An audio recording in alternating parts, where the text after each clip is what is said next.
Lesson 5.5, Lyric Poetry. Here's your objective.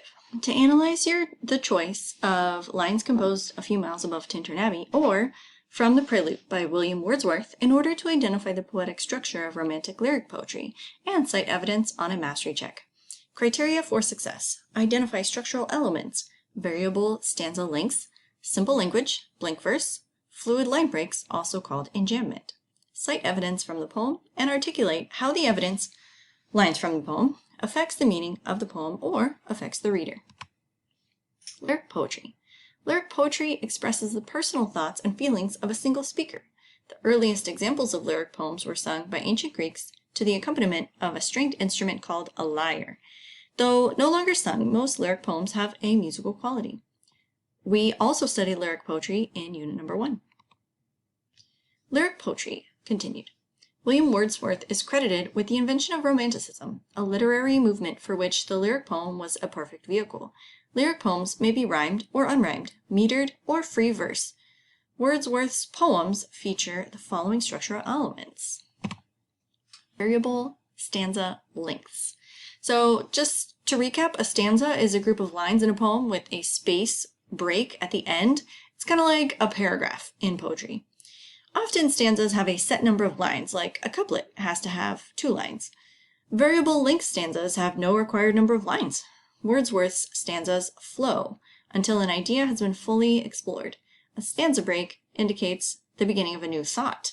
These are also called fluid stanzas. So variable length stanzas, fluid stanzas, same thing. Simple language.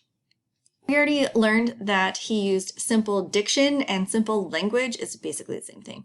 Wordsworth intentionally abandoned the flowery, clever diction of earlier poetic generations, and he used simple diction with figurative language and sound devices.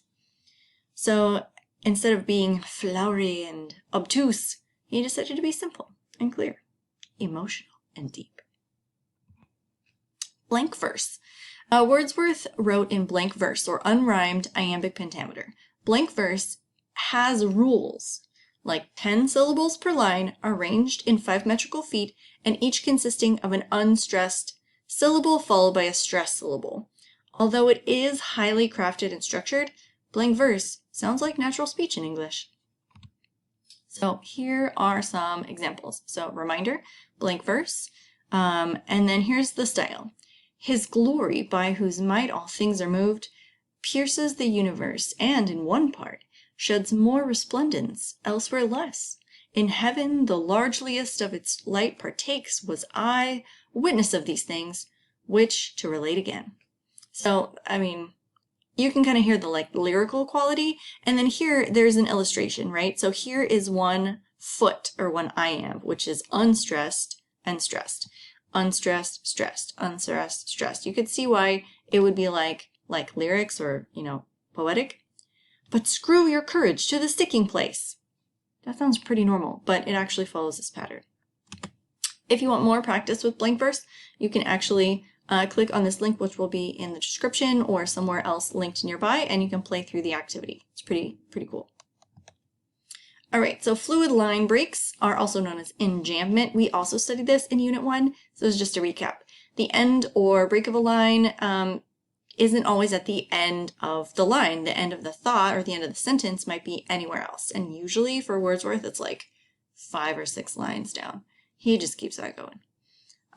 So Wordsworth uses enjambment, and the sentence continues beyond the end of the line into the next line, or the middle of the next line, or the third line, or whatever. All right, so here's our objective again. We're going to analyze our choice of lines composed of Tintern Abbey or From the Prelude, which is about the French Revolution, to identify poetic structure. So again, you're going to look for variable length stanzas, simple language, blank verse, fluid line breaks, also known as enjambment, and cite your evidence and say, how does this affect the meaning of the poem or the reader? All right, so this is what your practice is going to look like. Use the chart on page 567 to identify examples of structural elements Wordsworth uses in the 2 poems in his collection.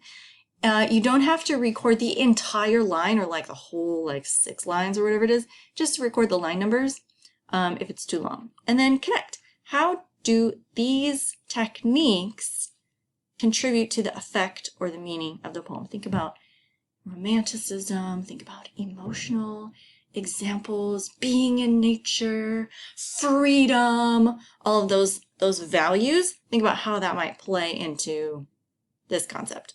All right, looking forward to seeing your work.